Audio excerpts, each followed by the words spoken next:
What happens when a grocery store cashier realizes the mayor's weekly shopping isn't for food, it's for laundering money through fake receipts?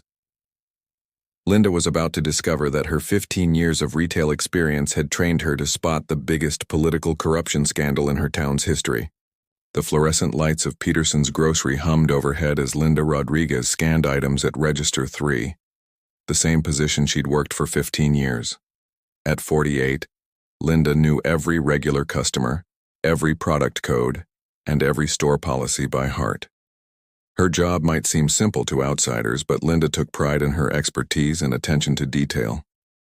"Good morning, Mrs. Peterson," Linda called to her manager, who was reviewing yesterday's receipts behind the customer service counter. Linda had worked at Peterson's long enough to see 3 different owners, 4 remodels, and countless employees come and go, but her consistency had made her indispensable. The morning rush was typical until Mayor Patricia Williams arrived for her weekly shopping trip. At 52, Mayor Williams had been running Millbrook for 6 years on a platform of fiscal responsibility and transparency.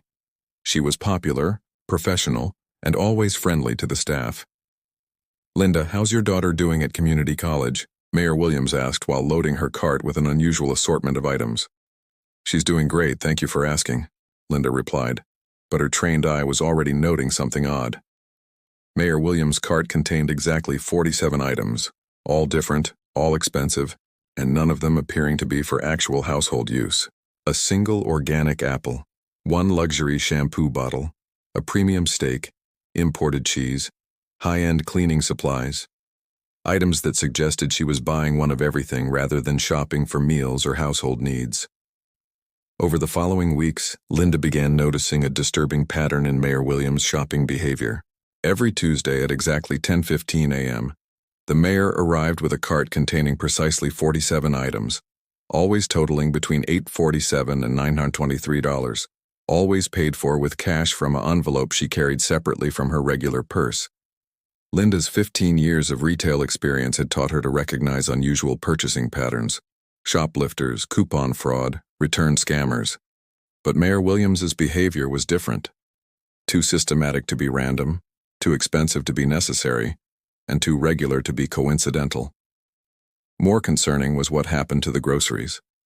Linda noticed that Mayor Williams would load the bags into her car, but instead of driving home, she would park behind the store and transfer the bags to a different vehicle, an unmarked van that would leave immediately while Mayor Williams returned to City Hall.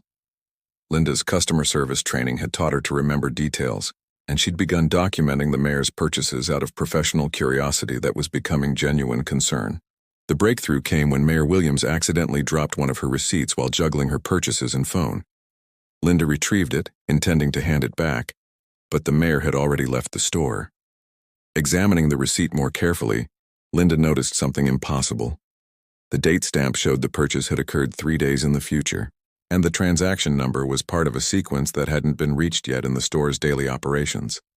Linda realized she was looking at a pre-printed receipt for a transaction that hadn't actually happened.